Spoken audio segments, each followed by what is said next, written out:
Hello everyone, कैसे हैं आप सब और क्या हाल समाचार हैं आपके। देखिए, पिछले 4 दिन से मार्केट में बहुत कुछ पॉजिटिव लग रहा था, बट एक स्टेटमेंट, एक मूवमेंट ने पूरी कहानी बदल दी।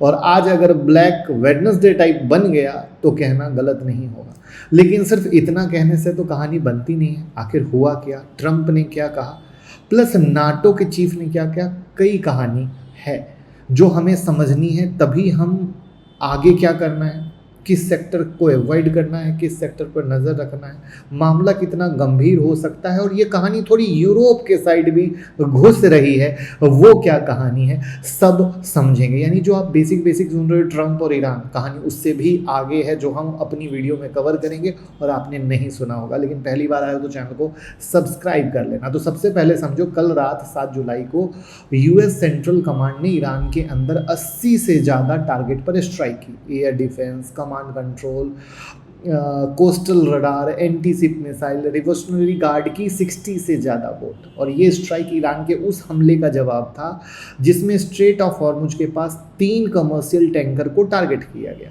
Libya, Saudi, Marshall Island flag वाले, प्लस एक कतर का एलएनजी टैंकर भी था जिसको भी टारगेट किया गया। अब 8 जुलाई को ईरान ने जवाबी भी हमला किया। उनका दावा है कि उन्होंने कुवैत और बहरीन में 85 यूएस मिलिट्री इंस्टॉलेशन को टारगेट किया है। बहरीन और कुवैत में एयर रेड सायरन बजने लग गए। यूएस ने ईरान के, अब ये लाइन को ध्यान से सुनिएगा, यूएस ने ईरान के ऑयल एक्सपोर्ट का वेवर भी तुरंत हटा दिया, जो उसने अभी लेटेस्ट में ही छूट दी थी कि भैया तुम ऑयल को बेच सकते हो, बट वो हटा दिया। यानी अब लीगल तरीके से जो बेच रहा था वो कहानी बंद कर दी। इंटरेस्टिंग बात यह है कि अगर आप देखोगे तो मतलब आज 1 बज के करीब में ट्रंप का स्टेटमेंट आया है, जिस स्टेटमेंट में कहा कि भैया अपन ईरान के साथ बात नहीं करेंगे, ईरान झूठा है, ये वो।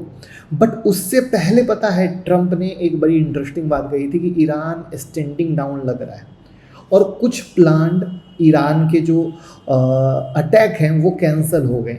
और वहीं पर फिर वो जब दोपहर होता है, क्योंकि हम इंडिया के टाइम से बात कर रहे हैं, वहाँ की टाइम अलग है, ट्रंप खुद नाटो समिट में कहता है कि सीज फायर ओवर। अब ट्रंप, आपको पता है कि अंकारा में नाटो समिट में है, तो उन्होंने रिपोर्टर से साफ कहा कि for me I think it is over. उन्होंने ईरान को स्कम बोला, उन्होंने कहा they are liars, they are cheat, they are sick people. उनका आर्गू ये था कि ईरान प्राइवेट में आके डील करता है, फिर पब्लिक के प्रेस कॉन्फ्रेंस में बात से मुकर जाता है या कुछ और बात कहता है।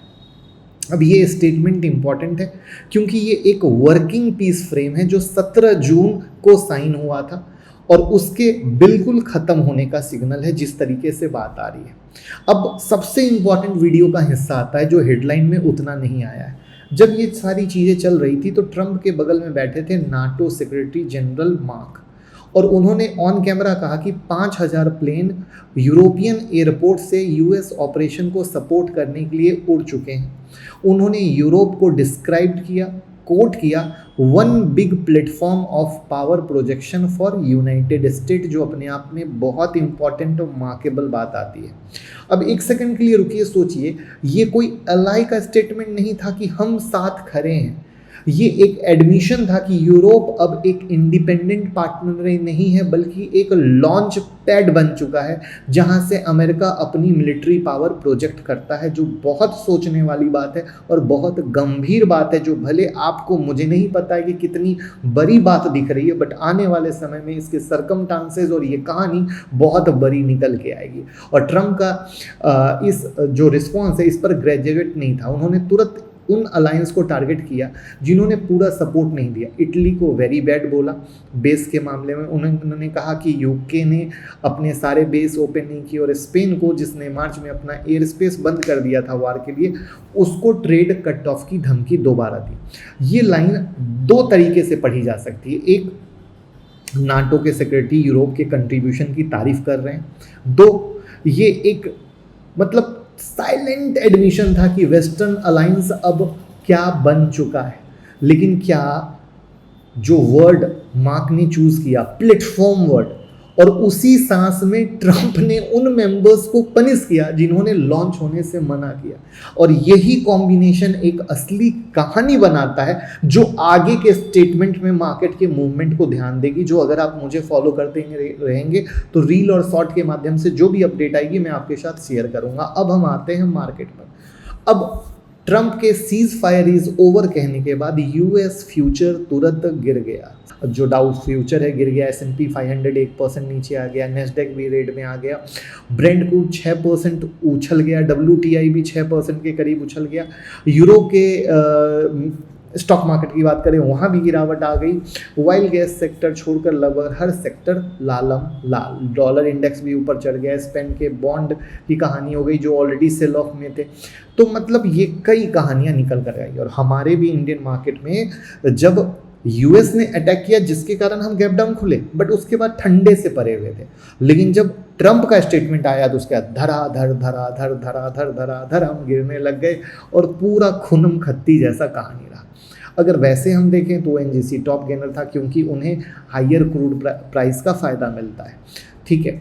और दूसरी तरफ देखें तो इंडिगो में गिरावट क्यों? क्योंकि एविएशन फ्यूल जो है क्रूड से जुड़ा है, ठीक है। अब ये तो इंट्राडे की कहानी हो गई जो था।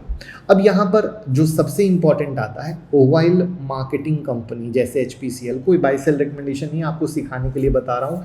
HPCL, BPCL, IOC margin pressure की वजह से प्रेशर में, एविएशन में कह लो इंडिगो क्रूड की कहानी वो बता दी, या ATF कॉस्ट क्रूड से लिंक्ड है उस पर।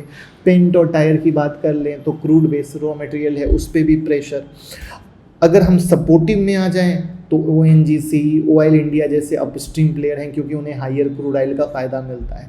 डिफेंस की अगर हम बात करें तो डिफेंस स्टॉक में जब वॉर की कहानी आती है तो थोड़ी सी सुगबुगाहट आ जाती है, ठीक है कि चलो भैया अब हथियारों की बिक्री बढ़ेगी, मतलब साइकोलॉजी इस तरीके से होती है। अब यहाँ पर जो हमें सबसे इम्पॉर्टेंट है कि दो सिनारियो तो हैं ही, लेकिन नया फैक्टर जुड़ा है।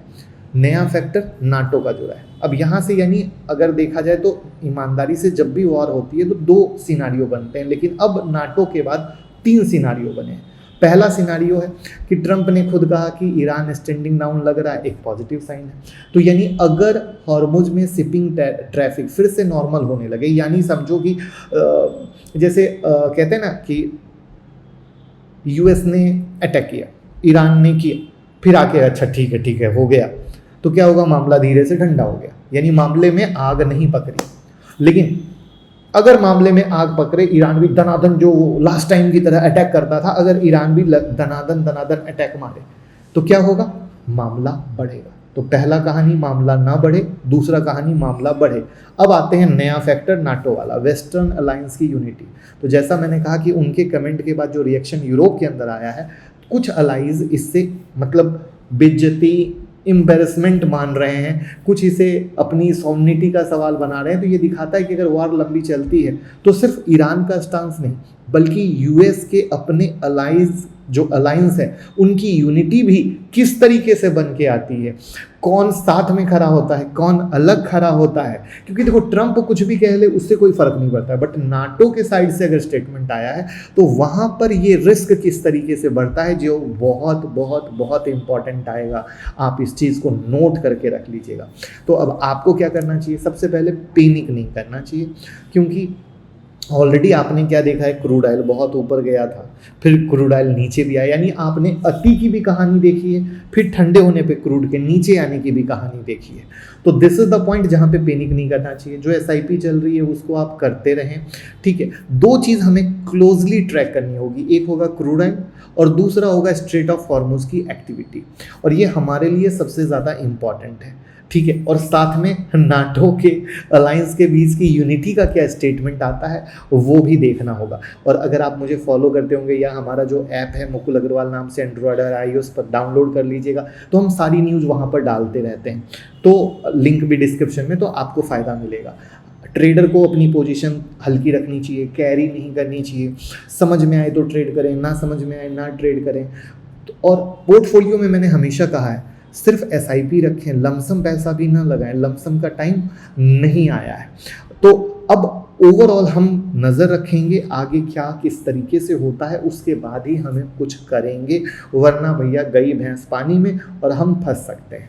तो ये नाटो का नया ट्विस्ट अपने आप में नया ट्विस्ट है। और वहीं पर 10 जुलाई को हमारी स्टॉक मार्केट की मास्टर क्लास शुरू हो रही है, जहां पर हम आपको इंट्राडे स्विंग पोजिशनल सिखाने वाले हैं। मौका हाथ से मत जाने दीजिएगा, क्योंकि मैं खुद सिखाऊंगा, जिसमें रिवीजन भी होगा, हैंड होल्डिंग भी होगा, मेंटरशिप भी होगा। लाइव क्लास के बाद आपको उसकी वीडियो भी मिलेगी, सपोर्ट सिस्टम भी मिलेगा, स्क्रीनर भी मिलेंगे, जिससे स्टॉक सिलेक्शन आपका आसान हो जाए। तो ऐसी अनगिनत फैसिलिटी है जो आपको मिलने वाली है, तो मौका ना जाए। हमारी क्लास को ज्वाइन करने के लिए 9708094321 पे कॉल कीजिए और टीम से बात कर लीजिए। Thank you.